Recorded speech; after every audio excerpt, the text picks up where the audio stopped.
Seorang gadis kecil menelepon 110 dan berkata dia bilang tidak akan sakit. Tapi ternyata sakit dan apa yang ditemukan membuat semua orang terkejut. Sebelum kita masuk ke cerita, tinggalkan komentar dari mana kamu menonton. Nikmati kisah ini. Itu hanyalah Selasa pagi biasa di Pusat Darurat 110 Kabupaten Sleman, Yogyakarta. Matahari musim gugur menembus jendela ketika cangkir kopi tubruk mengepul di meja dan suara panggilan rutin memenuhi ruangan. Selama 15 tahun, Siti Mitarani telah menjawab ribuan panggilan darurat. Mulai dari kebakaran dapur hingga hewan peliharaan hilang sampai kecelakaan serius. Ia pikir sudah mendengar segalanya, tapi tidak ada. Sama sekali tidak ada yang bisa mempersiapkannya untuk apa yang akan terjadi pada pukul 9.47 pagi itu. Telepon berdering dengan nada mendesak yang familiar. Siti Mitarani menyesuaikan headsetnya dengan cekatan. Mengira ini hanyalah panggilan rutin tentang tabrakan kecil atau darurat medis. Namun yang ia dengar akan menghantui mimpinya selama berbulan-bulan. Suara kecil hampir berbisik bergetar di seberang sambungan. Itu adalah seorang anak, gadis kecil yang tak mungkin lebih dari 7 atau 8 tahun. "Halo, ini polisi?" tanya suara kecil itu. Penuh ketakutan dan kebingungan. Hati Siti Mitarani langsung melunak. Panggilan dari anak-anak selalu ditangani dengan perhatian ekstra. "Ya, sayang. Ini Siti, aku di sini untuk membantumu. Siapa namamu?" "Namaku Ayu Hapsari." Jawab suara itu begitu pelan hingga Siti harus menahan napas untuk mendengarnya. "Itu nama yang indah. Ayo, bisa ceritakan apa yang sedang terjadi?" "Kamu terluka." Ada jeda panjang. Si bisa mendengar napas anak itu. Seakan-akan ia sedang berusaha mengumpulkan keberanian untuk bicara. Ketika Ayu akhirnya menjawab, kata-katanya membuat darah Siti membeku. Dia bilang tidak akan sakit, tapi sakit. Dan dia bilang, "Aku tidak boleh cerita pada siapapun, tapi aku rasa aku butuh bantuan." Tangan Siti mulai gemetar. Selama bertahun-tahun bekerja sebagai operator darurat, ia mengembangkan insting untuk mengenali saat ada yang sangat salah. Dan ini salah satunya. Semua alarm dalam pikirannya berbunyi. "Ayu, sayang, kamu sudah melakukan hal yang benar dengan menelepon. Kamu sangat berani. Bisa ceritakan di mana kamu sekarang?" "Kamu aman. Aku di kamarku. Dia ada di bawah bersama mamaku. Mereka pikir aku sedang tidur, tapi aku takut untuk tidur." Latihan profesional Siti langsung aktif. Ia mulai melacak panggilan sambil menjaga suaranya tetap tenang dan meyakinkan. "Ayo, aku ingin kamu tahu meneleponku adalah keputusan paling pintar. Kamu tidak dalam masalah, ya? Aku akan kirim seseorang yang sangat baik untuk memeriksamu. Bisakah kamu tetap di telepon bersamaku?" Tapi sambungan menjadi hening beberapa detik. Si bisa mendengar suara samar di latar semakin mendekat. "Aku harus pergi," bisik dengan panik. Aku dengar langkah kaki. Tolong bantu aku." Lalu sambungan terputus. Siti menatap layarnya dengan shock. Jantungnya berdegup kencang. Dalam 15 tahun menerima panggilan darurat, ia belum pernah merasakan ketakutan begitu mendalam untuk keselamatan seorang anak. Alamat terlacak di Jalan Kenangan nomor 247, Sleman, sebuah kawasan perumahan tenang yang ia kenal baik. Tanpa ragu, ia segera mengirim unit patroli terdekat. Inspektur Dani Satria hanya berjarak 3 menit. Saat Siti mengirim peringatan darurat, suara Ayu terus terngiang di kepalanya. Ada sesuatu dalam nada anak itu. Campuran kepolosan dan teror yang tidak seharusnya ada pada suara seorang anak. Siti pernah mendengar nada seperti itu hanya beberapa kali sebelumnya dan itu selalu berarti satu hal. Seorang anak berada dalam bahaya dan butuh perlindungan segera. Dengan tangan gemetar, ia meraih kopi tubruk miliknya. Sadar bahwa panggilan ini akan mengubah segalanya bagi Ayu Hapsari, bagi para petugas yang merespons, dan juga bagi dirinya sendiri. Siti Mitarani tidak tahu bahwa satu panggilan telepon ini akan membuka sebuah kenyataan yang mengguncang hati seluruh komunitas dan mengingatkan semua orang tentang keberanian luar biasa yang bisa hidup dalam diri yang paling kecil dan rentan di antara kita. Radio milik Inspektur Dani Satria berderak saat ia menyelesaikan patroli paginya. Nada mendesak dari suara dispatcher membuatnya langsung menepi. Unit 23. Ada panggilan prioritas terkait seorang anak di Jalan Kenangan nomor 247, Sleman. Situasi darurat mungkin terjadi. Segera merespons. Perut Dani serasa jatuh. Sebagai ayah dari Sari yang berusia 6 tahun, setiap panggilan yang melibatkan anak-anak terasa berbeda dari kasus darurat lainnya. Ia bisa membayangkan wajah putrinya sendiri dan pikiran tentang anak lain dalam bahaya membuat naluri pelindungnya melonjak. Ia menyalakan sirine dan melaju kencang menuju jalan kenanga. Pikirannya sudah bersiap menghadapi apapun yang mungkin ditemuinya. Dalam 5 tahun sebagai polisi, Dani telah belajar mempercayai instingnya. Dan saat ini setiap instingnya berkata bahwa panggilan ini tidak seperti yang lain. Bab 1. Panggilan yang mengubah segalanya. Sebelum kita benar-benar masuk ke kisah luar biasa ini, tinggalkan komentar di bawah dan beritahu kami dari mana kamu menonton. Kami senang bisa terhubung denganmu. Sekarang mari kita mulai perjalanan ini bersama. Itu hanyalah Selasa pagi biasa di Pusat Darurat 110 Kabupaten Sleman, Yogyakarta.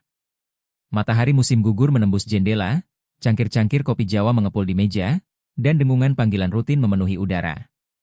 Selama 15 tahun, Siti Mitarani telah menjawab ribuan panggilan darurat. Mulai dari kebakaran dapur hingga hewan hilang sampai kecelakaan serius.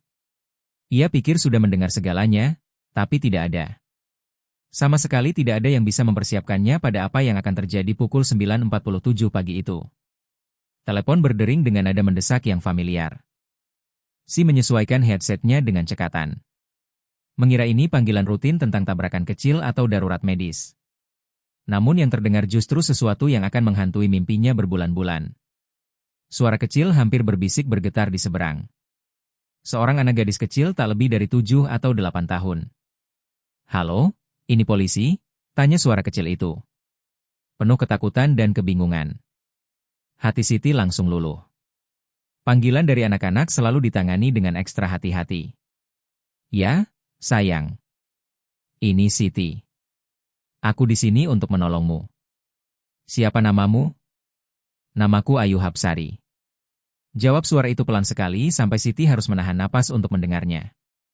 Itu nama yang indah. "Ayo bisa ceritakan apa yang terjadi?" "Kamu terluka." Ada jeda panjang. Siti mendengar napas anak itu seakan mencari keberanian untuk bicara. Saat Ayu akhirnya menjawab, kata-katanya membuat darah Siti membeku. Dia bilang tidak akan sakit, tapi sakit.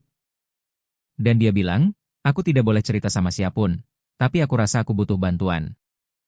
Tangan Siti mulai bergetar. Selama bertahun-tahun sebagai operator darurat, ia belajar mengenali saat ada yang sangat salah. Dan ini adalah salah satunya. Semua alarm dalam pikirannya berbunyi. "Ayu, sayang, kamu sudah melakukan hal yang benar dengan menelepon. Kamu sangat berani. Bisa bilang, di mana kamu sekarang?" "Kamu aman. Aku di kamar. Dia ada di bawah dengan mamaku. Mereka pikir aku tidur, tapi aku takut tidur." Latihan Si langsung aktif. Ia mulai melacak panggilan sambil tetap menjaga suara tenang dan menenangkan. "Ayo, meneleponku adalah keputusan paling pintar. Kamu tidak dalam masalah, ya? Aku akan kirim seseorang yang sangat baik untuk memeriksamu. Bisa tetap ditelepon bersamaku." Namun, sambungan mendadak hening selama beberapa detik. Siti Mitarani bisa mendengar suara samar di latar. Langkah-langkah yang semakin dekat. "Aku harus pergi," bisik Ayu Hapsari dengan panik. "Aku dengar langkah kaki. Tolong bantu aku." Lalu telepon terputus. Siti menatap layarnya dengan syok. Jantungnya berdegup seperti genderang. Dalam 15 tahun menerima panggilan darurat, ia belum pernah merasakan ketakutan begitu dalam untuk keselamatan seorang anak. Alamat terlacak ke Jalan Kenangan nomor 247, Sleman, sebuah kawasan perumahan tenang yang sangat ia kenal. Tanpa ragu, ia segera mengirim unit patroli terdekat. Inspektur Dani Satria hanya berjarak 3 menit. Saat Siti mengirim peringatan darurat, suara Ayu terus terngiang di benaknya. Ada sesuatu dalam nada gadis kecil itu, campuran kepolosan dan teror yang tidak pantas keluar dari suara seorang anak. Siti pernah mendengar nada seperti itu hanya beberapa kali dan itu selalu berarti satu hal. Seorang anak dalam bahaya dan harus segera dilindungi. Ia meraih cangkir kopi tubruk dengan tangan gemetar. Sadar panggilan ini akan mengubah segalanya bagi Ayu, bagi petugas yang datang dan juga bagi dirinya. Si tidak tahu bahwa satu panggilan telepon ini akan membuka sebuah kenyataan yang menyentuh hati seluruh komunitas dan mengingatkan semua orang tentang keberanian luar biasa yang bisa hidup dalam diri seorang anak kecil yang paling rapuh sekalipun. Radio Inspektur Dani Satria bergerak saat ia menyelesaikan patroli pagi.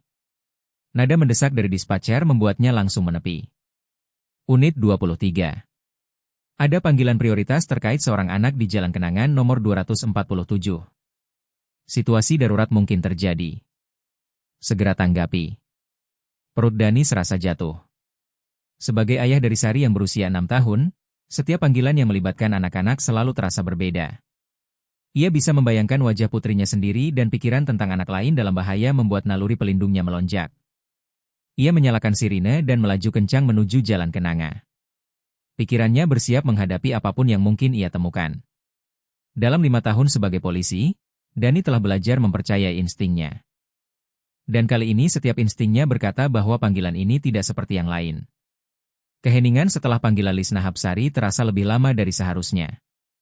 Dani berdiri di ruang tamu, memperhatikan setiap detail dengan mata terlatih. Foto keluarga berjajar di rak. Gambar Lisna dan seorang gadis kecil cantik berambut pirang dengan mata biru cerah tersenyum di pesta ulang tahun dan taman bermain. Tapi ada sesuatu yang janggal pada foto terbaru. Senyuman terlihat lebih kecil, kurang tulus. Ayo sayang, panggil Lisna lagi. Suaranya membawa nada cemas yang berusaha ia sembunyikan. Ayo sayang, turun menyapa. Dani mendengar langkah pelan menuruni tangga, lambat dan ragu. Lalu seperti bayangan muncul dari kegelapan, Ayu Hapsari terlihat di bawah tangga. Hati Dani langsung tersentuh. Di usia 7 tahun, Ayu seharusnya penuh energi dan rasa ingin tahu. Apalagi saat bertemu seorang polisi. Kebanyakan anak seusianya biasanya terpesona dengan seragam dan lencana. Tapi kali ini ia berdiri membeku di sudut ruangan, memeluk erat boneka beruang coklat, Pak Kancing, seakan itu satu-satunya pelindungnya di dunia. Mata biru besar Ayu adalah mata paling sedih yang pernah dilihat Dani pada seorang anak. Mata itu seperti jiwa tua terperangkap dalam tubuh muda. Mata yang telah melihat hal-hal yang tak seharusnya dilihat seorang gadis kecil berusia 7 tahun. Ia menundukkan pandangan ke lantai. Seolah menatap orang dewasa adalah sesuatu yang berbahaya.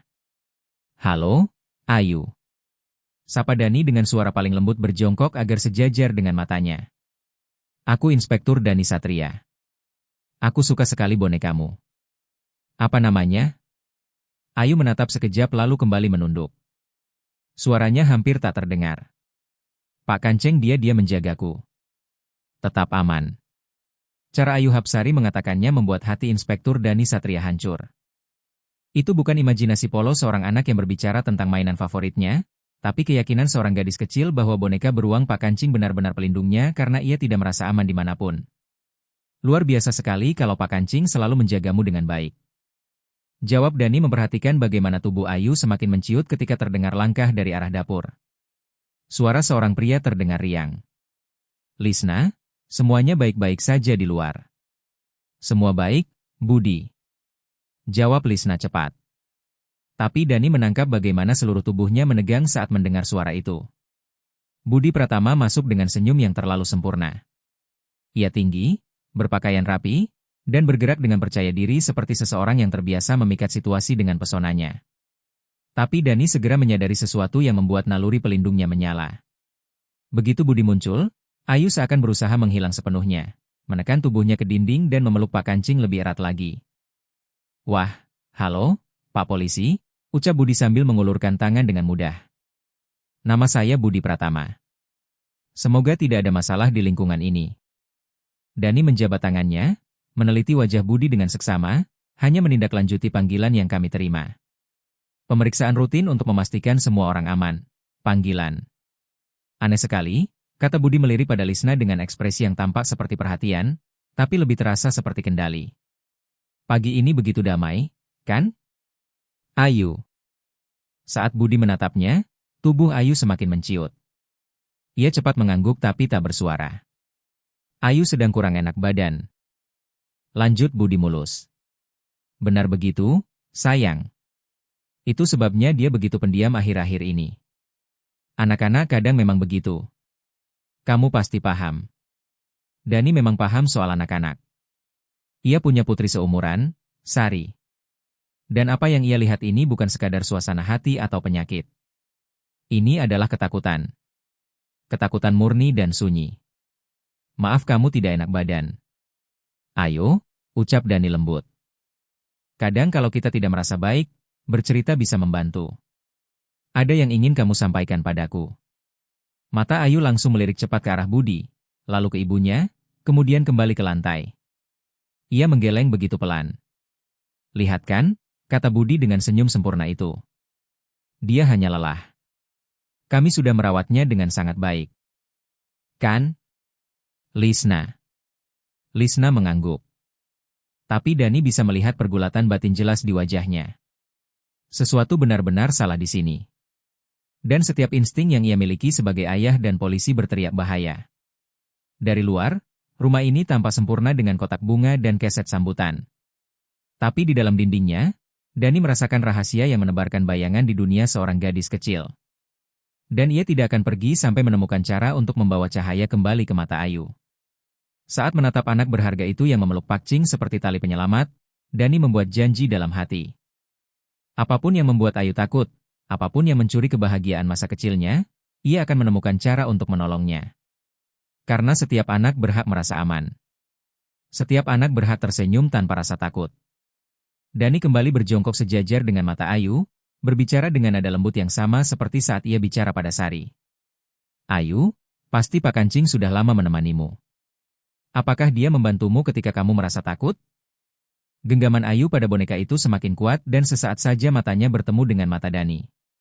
Dalam sambungan singkat itu, Dani melihat sesuatu yang membuat hatinya perih. Seorang gadis kecil yang sangat ingin percaya pada seseorang tapi telah belajar bahwa mempercayai bisa berbahaya. Dia suka cerita padaku. Bisik Ayu begitu pelan hingga Dani harus mendekat untuk mendengarnya. Rahasia baik bukan rahasia yang menakutkan. Perbedaan yang dibuat Ayu Hapsari antara rahasia baik dan rahasia menakutkan membuat alarm berdering dalam benak Inspektur Dani Satria. Anak seusia Ayu seharusnya tidak perlu mengategorikan rahasia dengan cara itu, kecuali ia telah diajarkan perbedaan itu lewat pengalaman yang sulit. Itu terdengar sangat istimewa. Kata Dani lembut, pasti Pak Kancing adalah sahabat yang baik sekali. Mau berbagi rahasia baik denganmu. Budi Pratama yang sejak tadi mengamati percakapan itu dengan seksama melangkah maju dengan sikap seolah penuh perhatian. Namun terasa lebih seperti intervensi. Ayu memang imajinasinya tinggi, katanya sambil tertawa. Meski matanya tetap dingin, dia sering membuat cerita rumit tentang mainannya. Namanya juga anak-anak, kadang susah membedakan yang nyata dengan yang pura-pura. Dani memperhatikan bagaimana tubuh Ayu menciut setiap kali Budi berbicara tentang dirinya. Bahunya membungkuk, tubuhnya semakin menempel ke dinding. Itu bukanlah tindakan seorang anak yang merasa aman dan dicintai orang dewasa di sekitarnya. Menurut saya, imajinasi anak-anak itu luar biasa, jawab Dani. Matanya tidak pernah lepas dari Ayu. Kadang mereka memperhatikan hal-hal yang terlewat dari orang dewasa. Mereka pintar dengan caranya sendiri. Ayu kembali menatap Dani dan kali ini Dani melihat secercah sesuatu harapan pengakuan bahwa mungkin ada seseorang yang benar-benar mau mendengarkannya. Akhir-akhir ini Ayu susah tidur, kata Lisna Hapsari, tiba-tiba suaranya tegang dipenuhi kekhawatiran.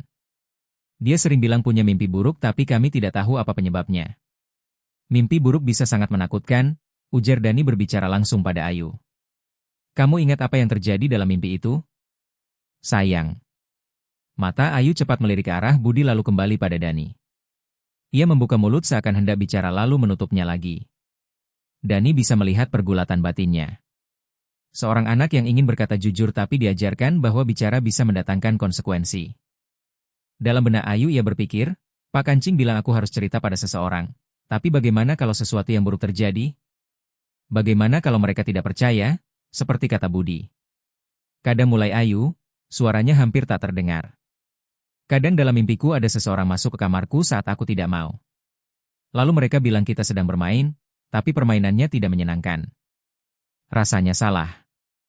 Ruangan tiba-tiba jatuh dalam keheningan berat. Rahang Dani mengeras saat mencerna kata-kata Ayu. Wajah Lisna memucat dan Budi cepat melangkah maju. Lihatkan maksud saya soal imajinasinya, kata Budi dengan tawa dipaksakan. Dia terlalu banyak nonton televisi. Anak-anak zaman sekarang sering lihat sesuatu di acara TV lalu menganggapnya pengalaman nyata.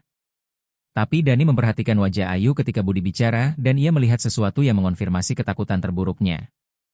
Ayu tidak sedang menggambarkan imajinasi atau acara TV. Ia sedang menggambarkan sesuatu yang nyata, sesuatu yang benar-benar terjadi padanya.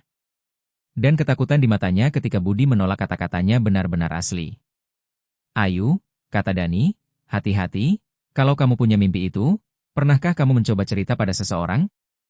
Ayu mengangguk perlahan. Aku sudah coba cerita. Ia melirik takut ke arah Budi lalu berkata pelan, tapi aku diberitahu tidak ada yang akan percaya. Katanya itu rahasia spesial kita. Dan kalau aku cerita pada siapapun, sesuatu yang buruk bisa terjadi pada Mama Lisna. Lisna terperanjat hingga terdengar jelas tarikan napasnya dan Dani melihat tangannya mulai gemetar.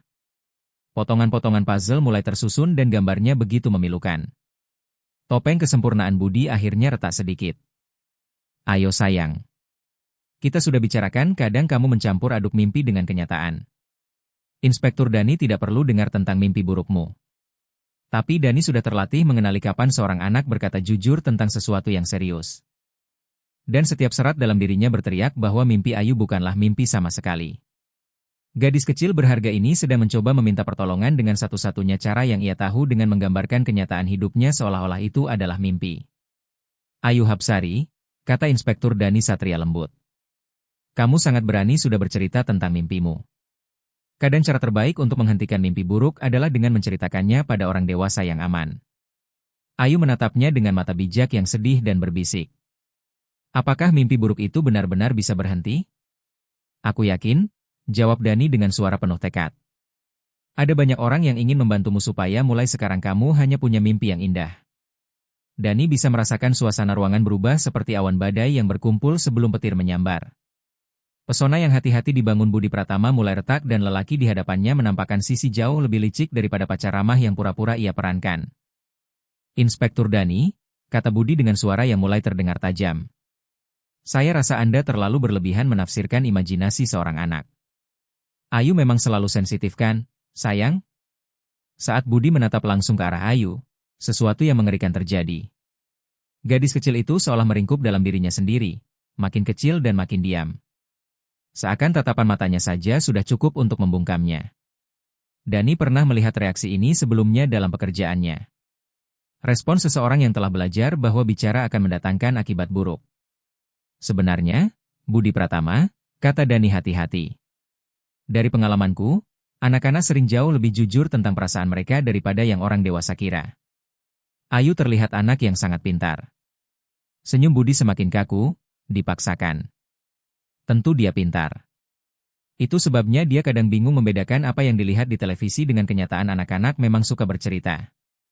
Tapi Lisna Hapsari tiba-tiba terdiam menatap putrinya dengan kesadaran baru.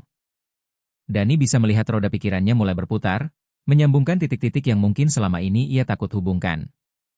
Ayu, ucap Lisna lembut sambil berlutut di samping putrinya. Kalau kamu punya mimpi itu, bisa ceritakan pada Mama di mana kejadiannya. Mata Ayu dipenuhi air mata. Tapi ia berbisik, di kamarku saat Mama tidur atau saat Mama pergi ke toko. Dia bilang, itu waktu spesial kami. Tapi aku tidak suka waktu spesial itu. Rasanya kotor di dalam. Kata-kata jujur sederhana itu menghantam Lisna seperti pukulan fisik. Dani menyaksikan ketakutan terbesar seorang ibu mulai berubah menjadi pemahaman yang menyakitkan. Cukup, bentak Budi. Topeng keramahan di wajahnya akhirnya benar-benar runtuh. Percakapan ini sudah keterlaluan. Ayo pergi ke kamarmu sekarang. Tapi sesuatu yang luar biasa terjadi. Alih-alih langsung patuh seperti yang jelas sudah ia latih. Ayu menatap Dani. Di saat itu ia menemukan secercah keberanian. Aku tidak mau ke kamarku, kata Ayu dengan suara bergetar tapi tegas. Aku mau tetap di sini bersama Pak Polisi yang baik. Wajah Budi menggelap. Ayo, aku bilang pergi ke kamarmu. Di rumah ini tidak boleh membangkang. Sebenarnya potong Dani dengan suara yang kini membawa penuh wibawa dari lencana yang ia kenakan. Aku rasa Ayu harus tetap di sini. Percakapan kita belum selesai. Ketegangan di ruangan itu kini begitu pekat. Seolah bisa dipotong dengan pisau. Budi menyadari kendali situasi yang selama ini ia pegang mulai lepas dan Dani bisa melihatnya menghitung langkah berikutnya. Dengar, Pak Polisi, kata Budi mencoba menguasai diri. Saya tidak tahu ide apa yang Anda masukkan ke kepala anak ini, tapi kami keluarga bahagia. Ayu kadang suka mencari perhatian dengan membuat cerita. Itu cuma fase anak-anak. Apakah itu hanya fase? Ayu tanya Dani lembut tanpa mengalihkan pandangan dari mata gadis kecil itu. Apakah ini hanya cerita yang kamu karang? Ayu memeluk Pak Kancing lebih erat dan menggeleng. Tidak, bisiknya. Itu bukan cerita. Itu nyata dan itu membuatku takut. Tapi dia bilang kalau aku cerita ke siapapun, sesuatu yang buruk akan terjadi pada Mama Lisna dan kami akan kehilangan rumah. Lisna Hapsari terperanjat dan menutup mulutnya dengan kedua tangan. Manipulasi kini terlihat jelas. Budi Pratama telah menggunakan cinta Ayu Hapsari kepada ibunya dan rasa takut kehilangan rumah untuk membungkamnya. Kamu janji akan menyimpan rahasia kita. Ayo, ucap Budi dengan suara rendah dan mengancam meski ada kehadiran Inspektur Dani Satria. Ingat apa yang sudah kita bicarakan. Namun untuk pertama kalinya sejak Dani tiba, Ayu berdiri sedikit lebih tegak. Ia menatap langsung ke arah Budi dan berkata sesuatu yang membutuhkan keberanian luar biasa bagi seorang gadis berusia 7 tahun. Aku tidak mau menyimpan rahasia menakutkan lagi. Pak polisi bilang ada orang yang bisa menolong supaya mimpi buruk berhenti. Dani merasakan campuran kebanggaan dan amarah pelindung sekaligus. Gadis kecil pemberani ini akhirnya menemukan suaranya dan ia akan memastikan suara itu didengar dan dilindungi. Benar sekali. Ayo, kata Dani tegas.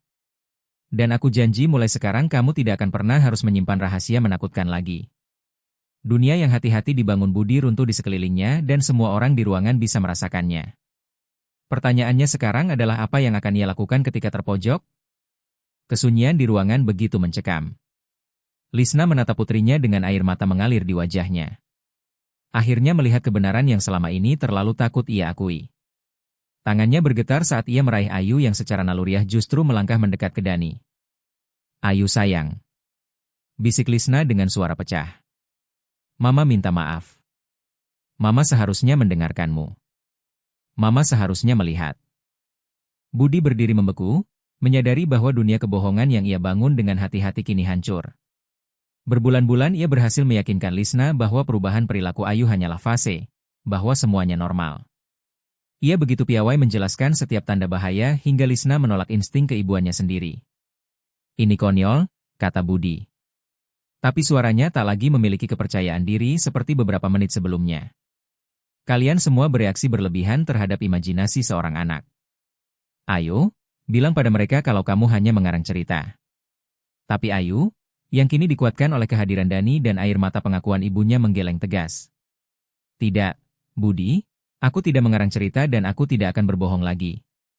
Hati Dani dipenuhi rasa bangga pada gadis kecil yang luar biasa berani ini. Di usia 7 tahun, Ayu menunjukkan lebih banyak keberanian daripada banyak orang dewasa yang ia kenal. Ia berdiri melawan seseorang yang telah mengajarinya untuk takut dan ia melakukannya demi melindungi dirinya dan membuka mata ibunya pada kebenaran. Lisna, ucap Dani lembut. Aku rasa akan lebih baik jika kamu dan Ayu ikut bersamaku ke kantor polisi. Di sana ada orang-orang terlatih khusus yang ahli menolong anak-anak dan keluarga dalam situasi seperti ini. Tidak, bentak Budi. Kini jelas terdengar panik. Mereka tidak kemana-mana. Ini rumah kami dan ini keluarga kami. Kamu tidak punya hak sebenarnya. Potong Dani dengan suara tenang tapi penuh wibawa. Aku punya hak penuh untuk memastikan keselamatan seorang anak yang menyatakan ketakutan dan meminta pertolongan. Itulah tepatnya tugas polisi. Ayu menarik lengan seragam dan saat ia berjongkok levelnya, ia berbisik, Inspektur Dani, apakah aku dan Mama Lisna akan aman? Budi bilang kalau aku cerita pada siapapun tentang rahasia kami, sesuatu yang buruk benar-benar akan terjadi. Hati Dani hancur mendengar ketakutan dalam suaranya, tapi ia menjawab dengan keyakinan penuh. Ayu, aku janji kamu dan Mama Lisna akan benar-benar aman. Ada banyak orang yang tugasnya melindungi anak-anak dan kami semua akan memastikan tidak ada yang buruk menimpamu. Akhirnya Lisna menemukan suaranya. Budi, aku ingin kamu pergi sekarang. Tolong, aku butuh waktu untuk berpikir. Aku harus mencari tahu bagaimana aku bisa melewatkan ini. Bagaimana aku membiarkan ini terjadi pada anakku. Topeng pesona Budi Pratama kini benar-benar lenyap, berganti dengan sesuatu yang lebih dingin dan penuh perhitungan. Lisna, kamu membuat kesalahan besar. Pikirkan apa yang kamu buang. Ingat situasimu sebelum aku datang. Ingat betapa putus asanya kamu waktu itu. Itu adalah pengingat kejam akan kerentanan Lisna ketika pertama kali mereka bertemu. Ia sedang berjuang secara finansial, terancam diusir dari rumah, merasa gagal sebagai seorang ibu. Budi muncul bak Satria dengan menawarkan stabilitas dan keamanan. Tapi sekarang ia sadar harga sebenarnya dari keamanan itu. Aku memang putus asa, kata Lisna. Suaranya semakin tegas. Tapi aku tidak pernah cukup putus asa untuk membahayakan putriku. Aku tidak bisa melihatnya. Aku tidak mau melihatnya.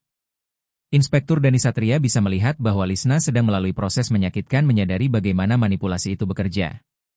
Budi perlahan menormalkan perilaku tidak pantas, menolak luhan Ayu Hapsari dan mengisolasi mereka dari orang-orang yang mungkin mengenali tanda bahaya. Nyonya Lisna, kata Dani penuh empati. Yang penting sekarang adalah kamu sudah melihat dengan jelas dan memilih melindungi Ayu. Itu membutuhkan keberanian luar biasa. Ayu berjalan mendekati ibunya dan untuk pertama kalinya sejak Dani tiba, ia berbicara dengan suara yang terdengar seperti gadis kecil berusia 7 tahun. Mama, aku tetap sayang sama Mama. Aku hanya takut cerita karena aku tidak mau Mama sedih. Lisna berlutut dan memeluk putrinya.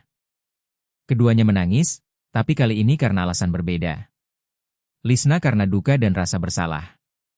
Ayu karena lega, akhirnya kebenaran keluar. Mama juga sayang padamu, sayang. Tangis Lisna. Dan Mama janji tidak akan pernah membiarkan siapapun menyakitimu lagi. Tidak akan pernah. Budi sadar bahwa ia telah kehilangan kendali sepenuhnya.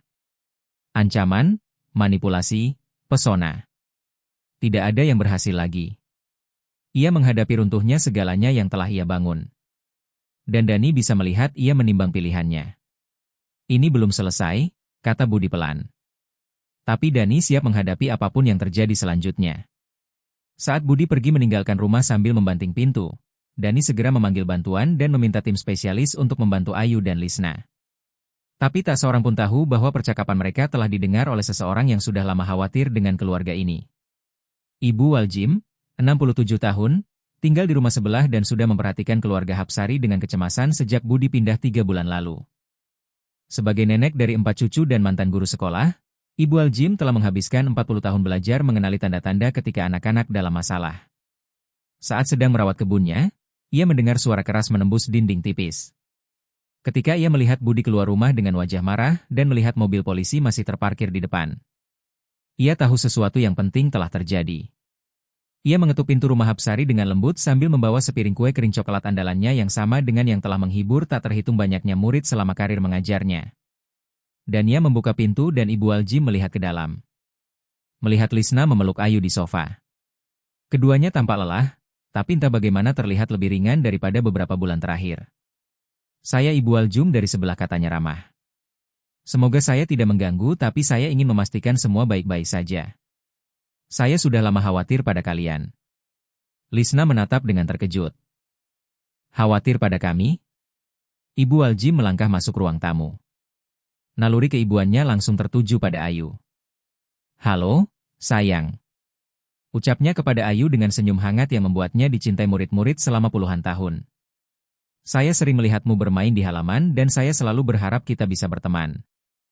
Ayu Hapsari masih memeluk erat boneka beruang coklat bernama Pak Kancing menatap wanita baik hati ini dengan rasa ingin tahu, bukan dengan ketakutan yang akhir-akhir ini ia tunjukkan pada orang dewasa lain. Ibu Waljim, kata Inspektur Dani Satria, sebenarnya apa yang membuat ibu begitu khawatir? Ibu Waljim duduk dengan hati-hati, memilih kata-katanya dengan bijak. Saya sudah tinggal di kampung ini selama 30 tahun. Saya tahu suara sebuah rumah yang bahagia dan suara rumah yang tidak baik-baik saja. Sejak Budi Pratama pindah, semuanya berubah. Ayu berhenti bermain di luar. Saya mendengar percakapan yang tegang larut malam. Dan Ayu, ia menatap langsung gadis kecil itu. Kau berhenti tersenyum ketika mengira tak ada yang melihatmu. Mata Ayu membesar. Seseorang ternyata memperhatikannya. Seseorang peduli. Saya terus berkata pada diri saya sendiri bahwa ini bukan urusan saya. Lanjut Ibu Waljim. Tapi hati kecil saya selalu berkata kalau Ayu Hapsari butuh seseorang yang peduli. Saya hampir beberapa kali datang, tapi saya takut salah langkah. Lisna Hapsari mulai menangis lagi. Namun kali ini air matanya berbeda. Maksud ibu, orang lain bisa melihat ada yang tidak beres. Saya kira saya sudah menyembunyikannya dengan baik. Saya kira saya sedang melindungi Ayu dengan menjaga semuanya tetap normal. Nak, Ucap Ibu Aljim lembut. Kadang ketika kita berada di tengah situasi sulit, lebih susah untuk melihat dengan jelas. Dari luar saya bisa melihat kalau gadis kecil ini sedang memikul beban yang terlalu berat untuk bahunya. Ayu menatap Ibu Aljim dengan mata birunya yang besar. Jadi ibu benar-benar memperhatikan aku. Ya, sayangku. Jawab Ibu Aljim dan saya menyesal tidak lebih berani untuk mendekat lebih awal. Kadang orang dewasa salah karena terlalu ingin sopan, bukan melindungi. Inspektur Dani Satria terkesan dengan kejujuran Ibu Aljim dan cara ia berbicara kepada Ayu. Bukan merendahkannya, tetapi memperlakukan anak itu seperti pribadi cerdas dan pek. Ibu Aljim, bisik Ayu pelan. Budi bilang kalau aku cerita pada siapapun tentang rahasia kami, tidak ada orang yang bakal percaya. Katanya orang dewasa tidak mau dengar anak-anak. Wajah Ibu Aljim mengeras dengan tekad.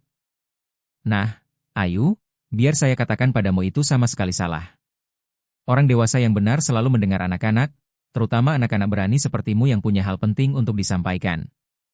Apa yang membuat ibu akhirnya memutuskan untuk datang hari ini? Tanya Lisna Hapsari. Ibu Aljim tersenyum. Ketika saya melihat mobil polisi muda ini masih terparkir lama dan melihat Budi pergi dengan wajah kesal, saya tahu ada sesuatu yang berubah.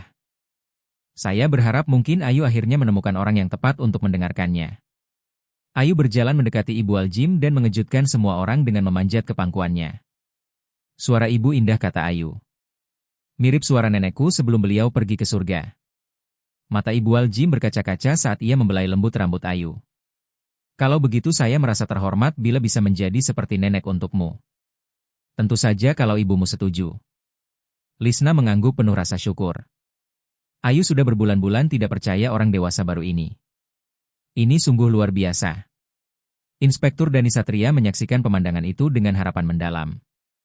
Ayu kini dikelilingi oleh orang-orang yang sungguh peduli padanya. Ibu Aljim mewakili sesuatu yang penting.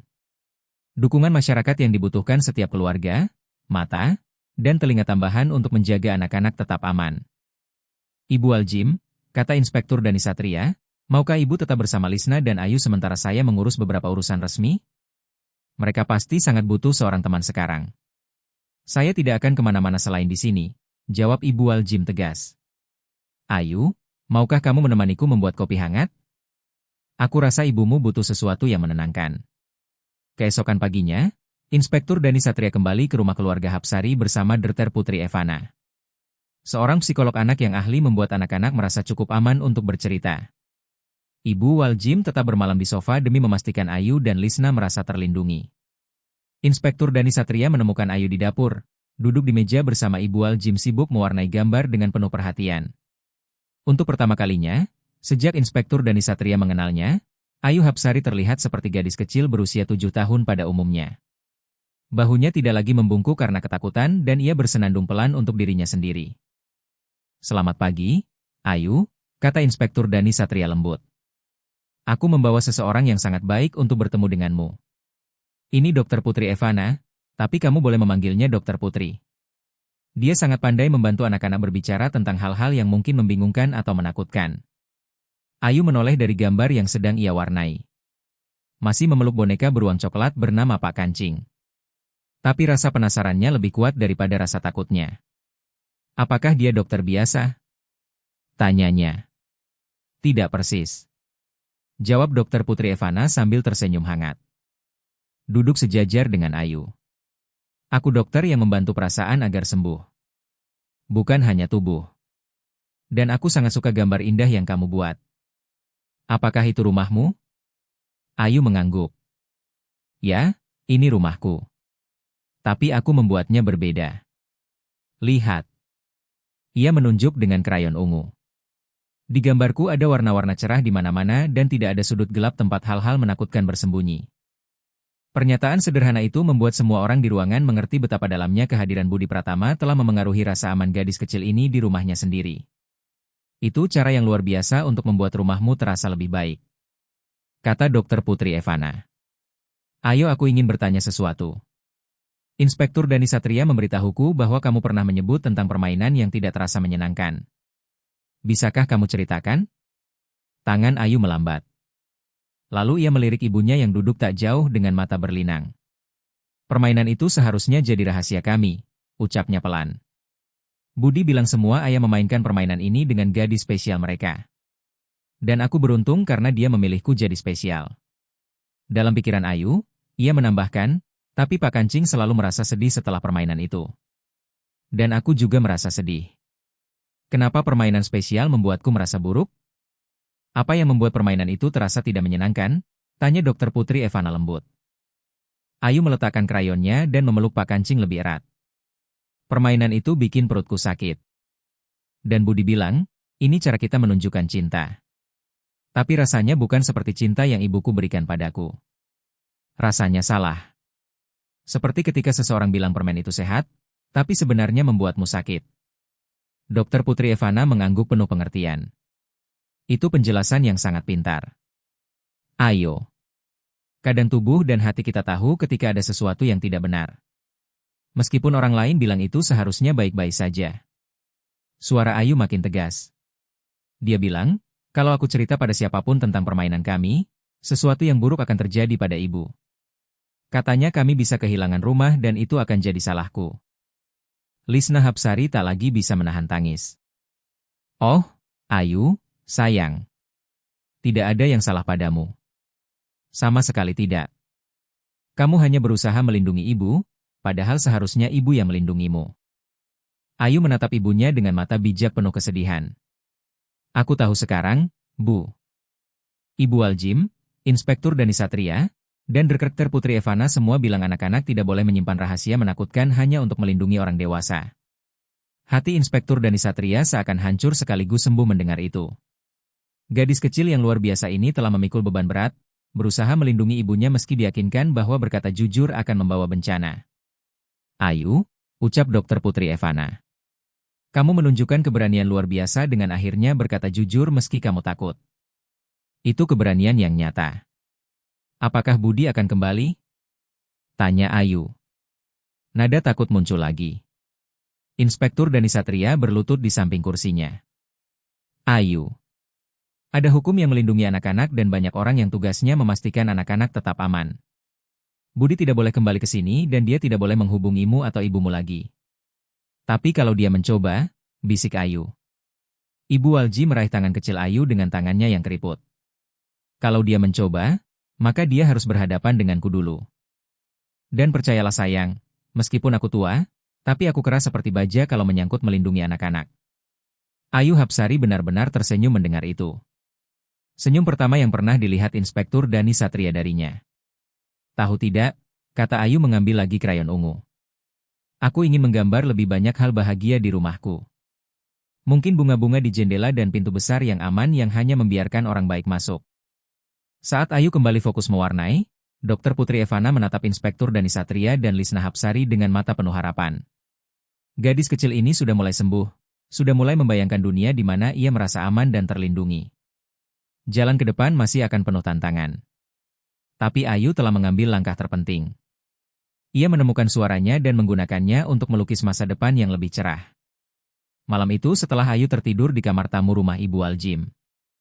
Karena ia masih terlalu takut tidur di kamarnya sendiri, Lisna duduk bersama Inspektur Dani Satria dan Dokter Putri Evana di ruang tamu. Beban dari semua yang terungkap terasa menindihnya seperti gunung. Aku perlu mengerti, kata Lisna dengan suara bergetar. Bagaimana aku bisa melewatkan ini? Bagaimana aku membiarkan ini terjadi pada anakku? Direktur Putri Evana mencondongkan tubuh dengan tatapan penuh kasih. Lisna, apa yang terjadi pada Ayu bukan salahmu. Budi Pratama adalah predator yang sengaja memilih keluargamu karena kalian sedang rentan. Dia mempelajari kalian, mencari kelemahanmu, lalu menggunakannya untuk melawanmu. Lisna mengambil bingkai foto Ayu dari hari pertamanya sekolah. Foto yang diambil tepat sebelum Budi masuk ke kehidupan mereka. Senyum Ayu di foto itu begitu cerah. Penuh kegembiraan dan kepolosan. Lihat dia, bisik Lisna. Air mata mengalir deras.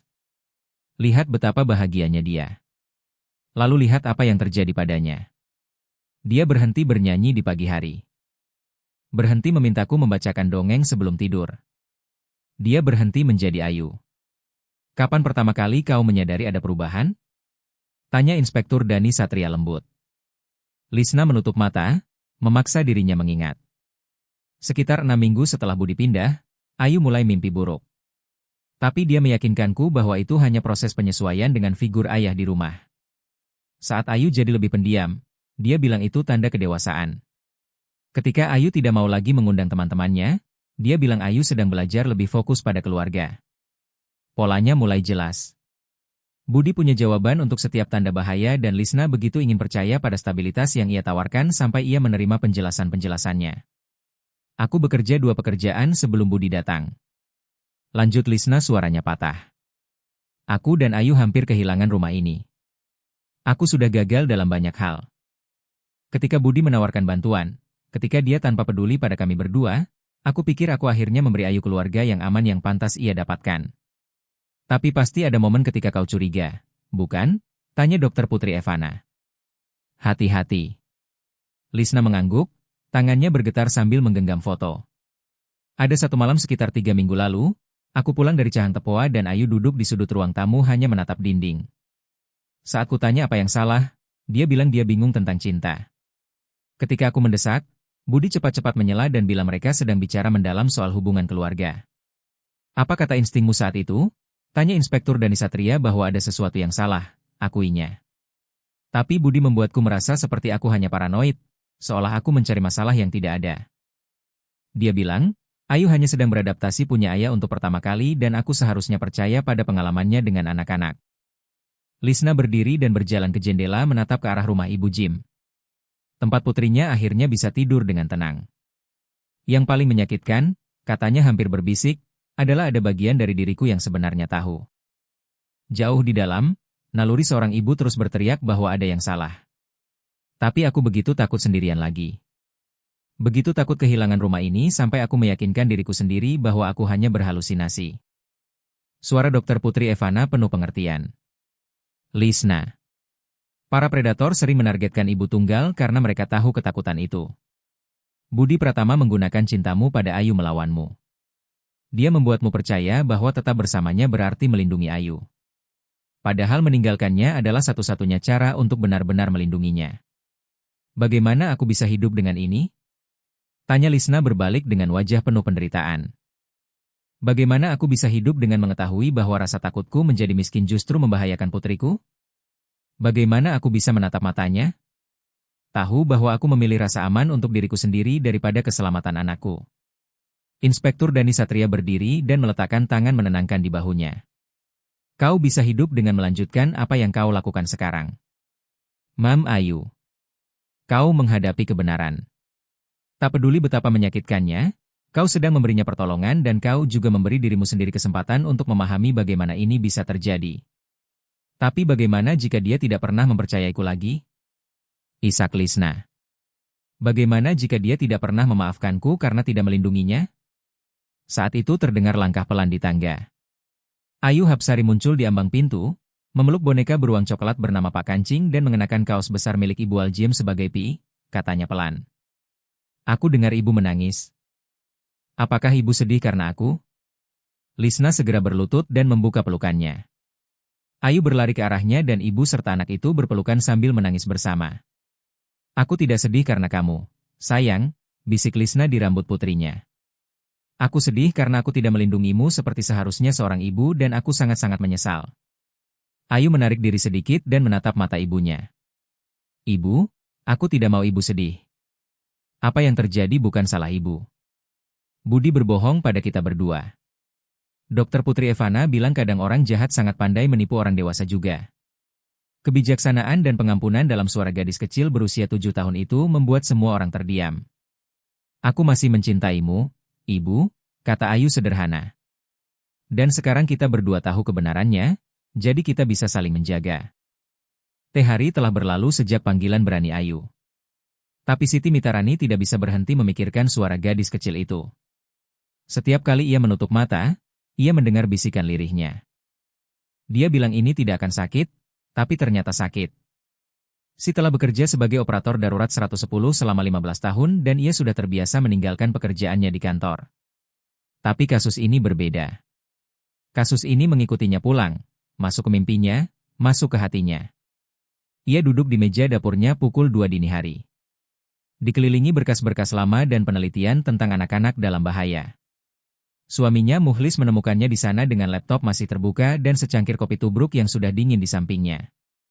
"Siti, sayang, kamu harus tidur," kata Mukhlis lembut. Duduk di sampingnya.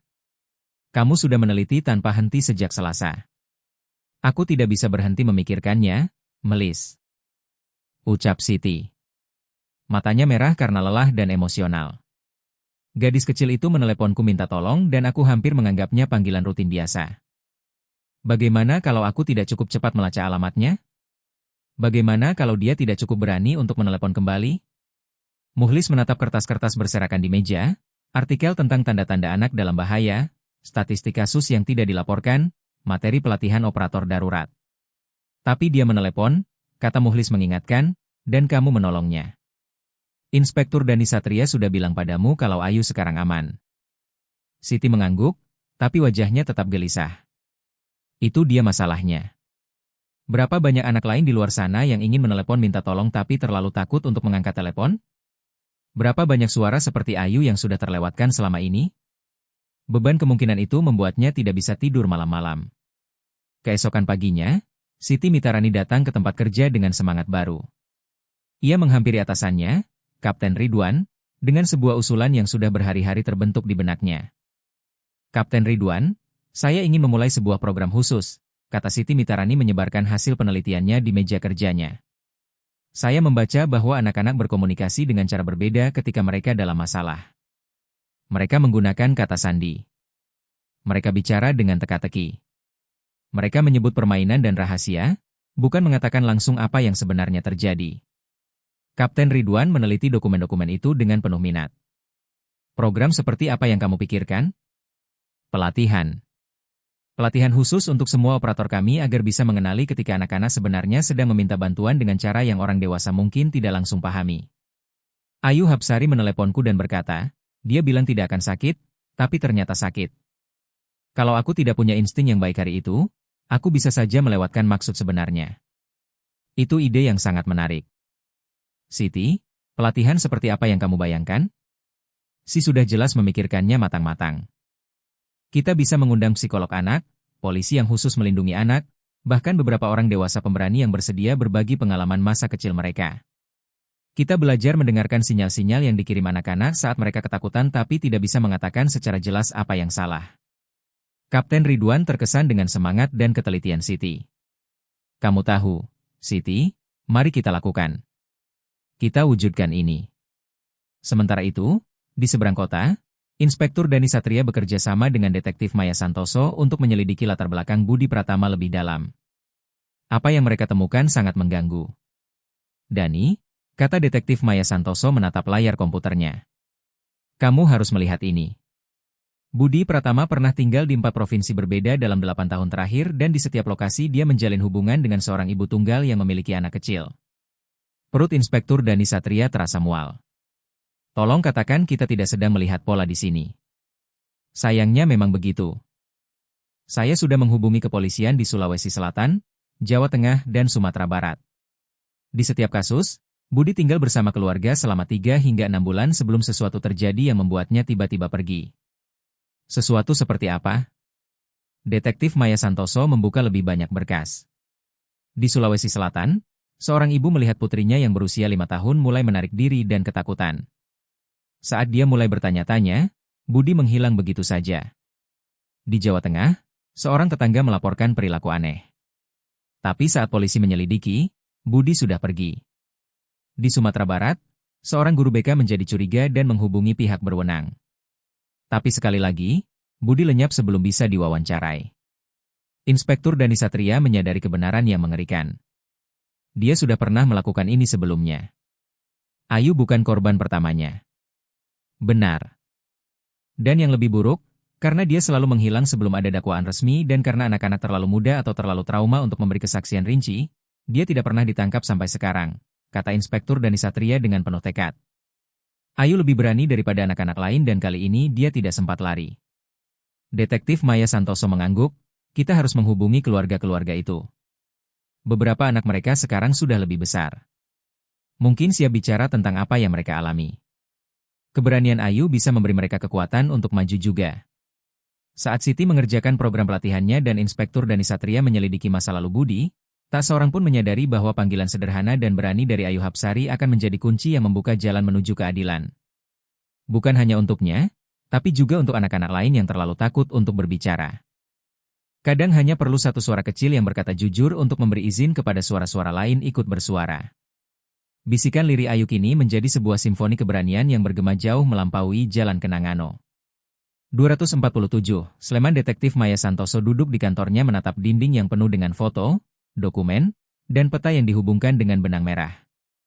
Tampak seperti adegan dalam acara televisi kriminal, tapi ini semua terlalu nyata. Setiap foto di dinding itu mewakili satu keluarga yang pernah menjadi target Budi Pratama dan polanya semakin jelas sekaligus mengerikan seiring setiap bukti baru yang muncul. Telepon detektif Maya Santoso berdering. Layar menunjukkan nomor jarak jauh dari Jawa Tengah. Detektif Maya Santoso, jawabnya. Halo, ini Detektif Jenny Kurniawan dari Kepolisian Jawa. Ah, saya dengar Anda sedang menyelidiki Budi Pratama. Detak jantung Maya semakin cepat. Ya, benar, dia sudah ditangkap di Sleman, Yogyakarta. Apa yang bisa Anda ceritakan tentang waktunya di Jawa Tengah? Begini, ujar Detektif Jenny Kurniawan. 3 tahun lalu, kami punya kasus yang melibatkan dia dengan sebuah keluarga bernama Wulandari, seorang ibu tunggal. Putri berusia 8 tahun bernama Cahaya. Ibunya, Anggita mulai menyadari perubahan perilaku putrinya. Tapi sebelum penyelidikan, polanya identik dengan apa yang dialami Ayu Hapsari dan Lisna Hapsari. Detektif Jenny Kurniawan, apakah Anggita dan Cahaya mau bicara dengan kami sekarang? Kami punya kasus kuat melawan Budi dan kesaksian mereka bisa memastikan dia tidak akan pernah menyakiti anak lain lagi. Hening sebentar di ujung telepon. Sebenarnya itu sebabnya saya menelepon. Anggita melihat berita tentang kasus kalian di media sosial. Kemarin dia menghubungi kami mengatakan bahwa Cahaya yang sekarang berusia 11 tahun sudah mulai bertanya apakah dia bisa menceritakan apa yang terjadi. Anggita sudah menunggu momen yang tepat untuk membantu putrinya menemukan ketenangan. Jantung Maya berdebar penuh harapan. Apakah mereka bersedia bersaksi? Ya. Anggita bilang keberanian gadis kecil bernama Ayu memberinya kekuatan untuk ingin berbicara juga. Setelah menutup telepon, Maya segera menghubungi Detektif Sariwijaya di Sumatera Barat. Detektif Sariwijaya, ini Maya Santoso dari Yogyakarta. Saya kira kita pernah bicara soal Budi Pratama. Oh ya, kasus keluarga Hapsari. Bagaimana saya bisa membantu? Kami sedang membangun kasus yang jauh lebih besar. Kami sudah mendengar dari Jawa Tengah dan saya curiga Sumatera Barat juga punya cerita serupa. Detektif Sariwijaya menarik napas berat. Benar. Keluarga Mursidah. Seorang ibu tunggal bernama Karmin dengan 2 anak kembar laki-laki berusia 7 tahun. Polanya sama. Budi tinggal bersama mereka sekitar 4 bulan sampai saudari Karminah mulai curiga dan bertanya-tanya. Keesokan harinya Budi menghilang. Apakah anak kembar itu sekarang sudah cukup besar untuk bicara? Tanya Maya. Mereka sekarang 10 tahun dan Karmina sudah bekerja sama dengan terapis keluarga sejak Budi pergi. Anak-anak itu sering bertanya apakah mereka melakukan sesuatu yang salah sehingga Paman Budi pergi begitu tiba-tiba. Karmina masih mencari cara menjelaskan kebenaran pada mereka. Maya menyadari kepergian mendadak Budi membuat anak-anak itu bingung dan menyalahkan diri sendiri menambah lapisan trauma baru. Detektif Sariwijaya, kami punya sesuatu yang bisa membantu mereka mengerti bahwa itu bukan salah mereka. Kami punya seorang gadis berusia 7 tahun bernama Ayu Hapsari yang cukup berani untuk menelepon minta tolong dan keberaniannya menginspirasi anak-anak lain untuk bicara juga. Sementara itu di Sulawesi Selatan, Reksi Marwan membaca berita tentang kasus Ayu di ponselnya. Sementara putrinya yang berusia 12 tahun, Sofia sedang mengerjakan PR matematika di meja dapur. Tangan Reksi bergetar membaca detailnya. Deskripsi tentang Budi, caranya menargetkan ibu tunggal, taktik manipulasi, semuanya terasa mengerikan dan begitu familiar. Ibu, ada apa? Tanya Sophia. Menoleh dari bukunya. Reksi Marwan sudah menghindari percakapan ini selama 4 tahun, tetapi melihat keberanian Ayu Hapsari di berita membuatnya sadar bahwa waktunya telah tiba. Sophia, kamu masih ingat dengan Budi? Laki-laki yang tinggal bersama kita waktu kamu berusia 8 tahun? Ekspresi Sophia langsung berubah. Bahunya menegang dan ia menunduk ke arah PR-nya. Ya, aku ingat sayang. Ibu ingin kamu tahu kalau ada hal apapun saat itu yang membuatmu tidak nyaman atau takut? Itu bukan salahmu. Dan kalau kamu ingin bicara tentang itu, ibu siap mendengarkan. Sophia terdiam cukup lama, lalu ia menatap ibunya dengan mata berkaca-kaca. Bu, aku lihat berita tentang gadis kecil bernama Ayu yang menelepon polisi. Apa itu sebabnya ibu membuat Budi pergi begitu tiba-tiba? Hati Reksi hancur menyadari bahwa putrinya telah membawa pertanyaan dan kebingungan tentang kepergian Budi selama 4 tahun. Ya, sayangku. Ibu mulai curiga kalau Budi bukan orang baik seperti yang dia pura-purakan. Ibu mencoba melindungimu, tapi sekarang ibu sadar meninggalkanmu dengan pertanyaan-pertanyaan mungkin sama beratnya dengan apa yang sudah terjadi. Aku ingin berani seperti Ayu, kata Sophia pelan. Aku ingin membantu agar Budi tidak bisa menyakiti anak-anak lain lagi. Sementara panggilan telepon dilakukan dan keluarga-keluarga di berbagai provinsi mulai bicara dengan para detektif. Satu panggilan berani dari Ayu Hapsari menciptakan jaringan kebenaran yang menyebar ke seluruh negeri. Anak-anak yang sebelumnya terlalu takut untuk bicara kini menemukan suara mereka. Para ibu yang menyalahkan diri sendiri mulai mendapat dukungan dan aparat penegak hukum sedang membangun kasus yang kuat melawan seorang predator yang merasa dirinya tak tersentuh. Bisikan lirih Ayu. Dia bilang tidak akan sakit, tapi ternyata sakit. Menjadi domino pertama dalam rantai peristiwa yang memastikan Budi Pratama tidak akan pernah menyakiti anak lain lagi. 1 minggu setelah panggilan beraninya, Ayu duduk di ruang praktik Dr. Putri Evana dengan hati-hati menyusun rumah boneka yang digunakan sang terapis untuk membantu anak-anak mengekspresikan perasaan mereka. Untuk pertama kalinya, sejak Inspektur Dani Satria mengenalnya, Ayu bergerak dengan penuh percaya diri, menempatkan perabot kecil tepat di tempat yang ia inginkan. Ini ruang tamu, jelas Ayu kepada Dr. Putri Evana. Dan ini tempat di mana hanya orang baik boleh duduk. Dan ini ia memindahkan sebuah ranjang kecil ke pojok kamar. Tempat gadis kecil tidur dan tidak ada yang boleh masuk kecuali kalau dia mengizinkan. Dr. Putri Evana tersenyum melihat cara Ayu membangun kembali dunianya sedikit demi sedikit dengan keamanan dan kendali di pusatnya. Ayu, ucap Dr. Putri Evana lembut. Inspektur Dani Satria punya sesuatu yang sangat istimewa untuk disampaikan padamu. Mau mendengarnya? Inspektur Dani Satria duduk tenang di kursi sudut. Memperhatikan Ayu bermain dengan rasa kagum melihat betapa banyaknya ia berubah hanya dalam seminggu. Gadis kecil yang dulu ketakutan dan membisu kini mulai percaya diri dan ekspresif kembali. Ayo, kata Dani, kamu ingat saat kamu meneleponku waktu kamu takut untuk menceritakan apa yang terjadi? Ayu mengangguk masih sibuk dengan rumah bonekanya. Aku takut Budi benar bahwa tidak ada yang akan percaya padaku. Tapi sesuatu yang luar biasa telah terjadi karena kamu begitu berani. Anak-anak lain mendengar keberanianmu dan mereka juga memutuskan untuk berani. Ayu menatap dari rumah bonekanya dengan rasa ingin tahu. Anak-anak lainnya. Lanjut, Dani. Ada anak-anak di Jawa Tengah, Sumatera Barat, dan Sulawesi Selatan yang mengalami hal-hal menakutkan serupa denganmu. Tapi mereka terlalu takut untuk bicara. Sama seperti kamu dulu, ketika mereka mendengar betapa beraninya kamu, mereka akhirnya mendapat keberanian untuk menceritakan kisah mereka juga. Mata Ayu melebar. Benarkah ada anak-anak lain seperti aku? Dr. Putri Evana mencondongkan tubuh. Ayu, panggilanmu tidak hanya menolongmu dan ibumu, itu juga menolong anak-anak di seluruh negeri. Kamu telah memulai sesuatu yang sangat penting. Ayu terdiam sejenak mencerna kabar itu. Apakah anak-anak lain juga ketakutan seperti aku? Tanya Ayu Hapsari. Ya, mereka juga takut, jawab Inspektur Dani Satria. Tapi ketika mereka melihat betapa beraninya kamu, mereka sadar bahwa mereka juga bisa berani. Kamu menunjukkan bahwa berkata jujur meskipun menakutkan adalah hal yang benar untuk dilakukan. Dengan hati-hati, Ayu menaruh figur keluarga kecil di ruang tamu rumah boneka. Seorang ibu, seorang gadis kecil, dan seorang polisi. Dr. Putri Evana, ucap Ayu dengan serius. Bolehkah aku bicara dengan anak-anak lain? Bolehkah aku bilang pada mereka bahwa semuanya akan membaik setelah kita berkata jujur? Dr. Putri Evana bertukar pandang penuh makna dengan Dani. Apakah kamu ingin melakukan itu, Ayu? Ya, jawab Ayu dengan tekad mengejutkan. Aku ingin mereka tahu bahwa mereka tidak sendirian dan aku ingin mereka tahu bahwa rasa takut itu akan hilang saat orang dewasa yang baik mempercayaimu. Beberapa hari kemudian dengan bantuan Dr. Putri Evana dan terapis lain yang mendampingi para korban Budi Pratama, Ayu ikut serta dalam panggilan video khusus bersama Cahaya Wulandari dari Jawa Tengah, si kembar Adif Agus dari Sumatera Barat, dan Sofia Marwan dari Sulawesi Selatan. Pada awalnya semua anak itu pemalu. Namun Ayu berbicara lebih dulu. "Halo semuanya," katanya sambil memeluk boneka beruang coklat bernama Pak Kancing. "Namaku Ayu dan akulah yang menelepon polisi. Aku ingin kalian tahu bahwa aku juga sangat-sangat takut waktu itu."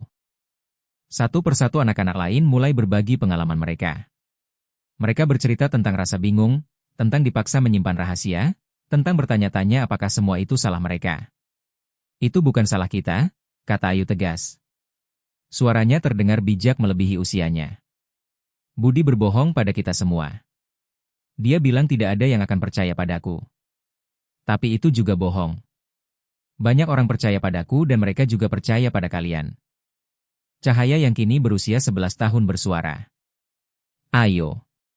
Terima kasih karena sudah berani lebih dulu. Aku rasa aku tidak akan bisa cerita kalau kamu tidak menunjukkan caranya."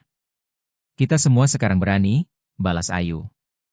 "Dan Budi tidak bisa menyakiti anak-anak lagi karena kita berkata jujur." Setelah panggilan video berakhir, Ayu menoleh ke Dokter Putri Evana dengan pertanyaan yang menunjukkan betapa banyak ia berkembang. "Dokter Putri, apakah anak-anak lain yang masih takut sekarang akan mendengar tentang kami dan tahu bahwa mereka juga bisa meminta tolong?" "Aku pikir iya. Ayo, aku pikir keberanianmu akan membantu anak-anak untuk waktu yang sangat lama." Ayu tersenyum. Bukan senyum ragu dan takut yang ia kenakan selama berbulan-bulan, melainkan senyum tulus penuh percaya diri dari seorang anak yang tahu bahwa ia telah membuat perbedaan. "Bagus," katanya singkat. "Setiap anak seharusnya merasa aman." Saat Ayu kembali bermain dengan rumah bonekanya, menata ulang hingga terasa benar-benar aman, Inspektur Dani Satria dan Dokter Putri Evana menatapnya dengan takjub. Gadis kecil yang seminggu lalu hanya berbisik ketakutan lewat telepon kini menjadi cahaya harapan bagi anak-anak di seluruh negeri. Ayu telah menemukan sesuatu yang bahkan banyak orang dewasa tak pernah belajar. Bahwa berkata jujur meski menakutkan memiliki kekuatan untuk mengubah dunia dan kadang suara terkecil membawa pesan terpenting. 2 bulan setelah panggilan beraninya, ruang pengadilan negeri dipenuhi orang-orang yang datang untuk mendukung Ayu dan anak-anak lain. Ayu duduk di antara Lisna Hapsari dan Ibu Aljim mengenakan gaun ungu favoritnya sambil memeluk erat Pak Kancing. Inspektur Dani Satria menatap seberang ruangan ke arah Budi Pratama yang kini tidak lagi memiliki pesona dan kepercayaan diri yang dulu digunakannya untuk memanipulasi keluarga. Menghadapi kesaksian 5 anak pemberani dari 4 provinsi berbeda, topengnya telah runtuh sepenuhnya. Jaksa Jenny Waluyo mendekati kursi saksi Ayu dengan penuh hormat. "Ayu, kamu tidak perlu takut. Cukup ceritakan tentang panggilan telepon yang kamu lakukan." Suara Ayu terdengar jelas dan tegas. "Aku menelepon 110 karena aku butuh bantuan.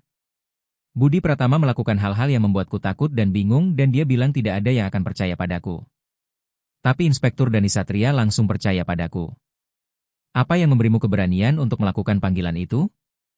tanya Jenny Waluyo. Ayu Hapsari berpikir sejenak lalu tersenyum tipis. "Pak Kanceng. Dia membantuku ingat bahwa berkata jujur selalu hal yang benar untuk dilakukan." Meski menakutkan, saat Jenny Waluyo bertanya apakah ia melihat orang yang menakutinya ada di ruang sidang, Ayu menatap langsung ke arah Budi tanpa rasa takut. "Ya, itu dia. Tapi aku tidak takut lagi karena aku tahu dia tidak bisa menyakitiku atau anak-anak lain sekarang."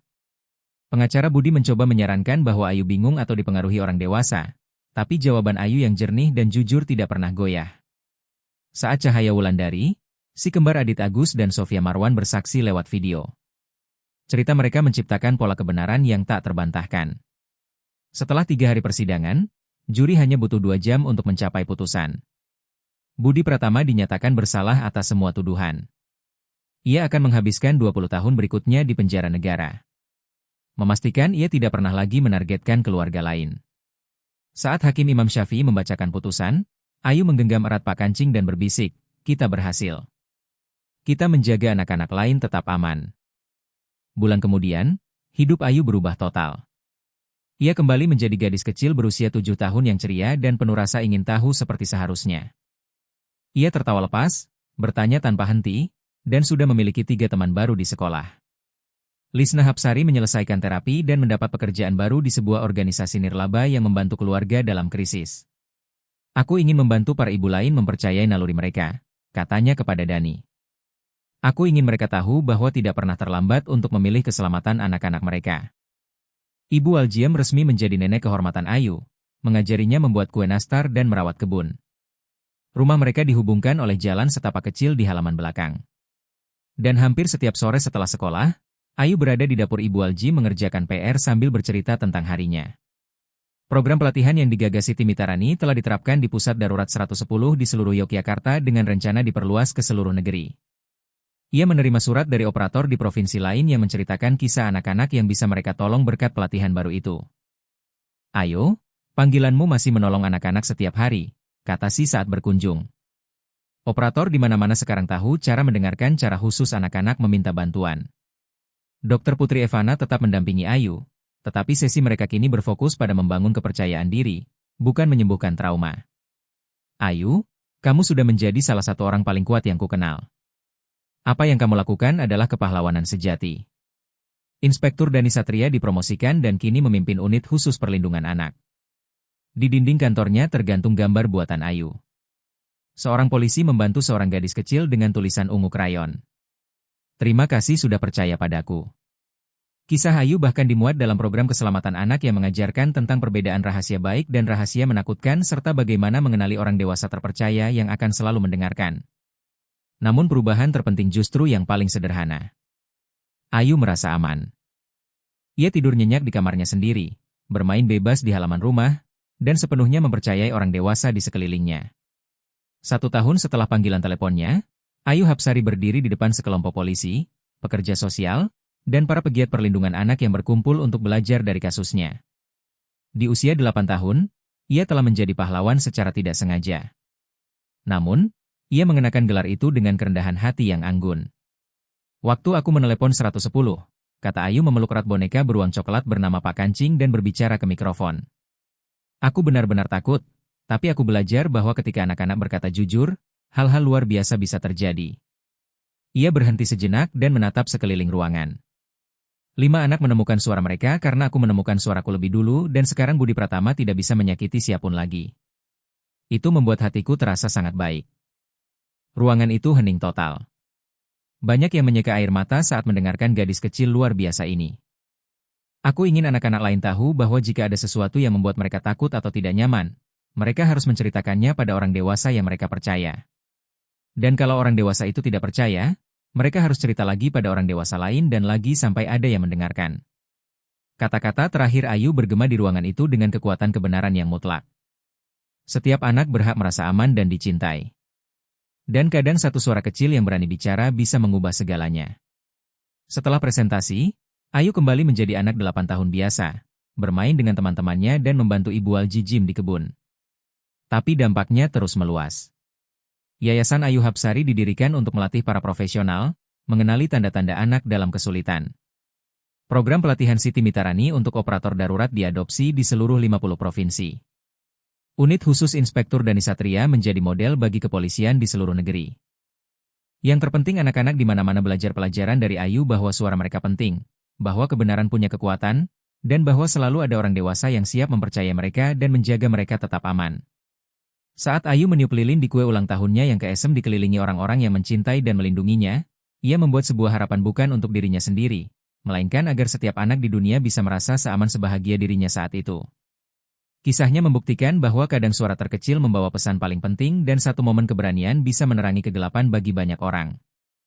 Ayu Hapsari telah menemukan suaranya dan dengan itu ia telah memberikan suara bagi anak-anak di seluruh dunia.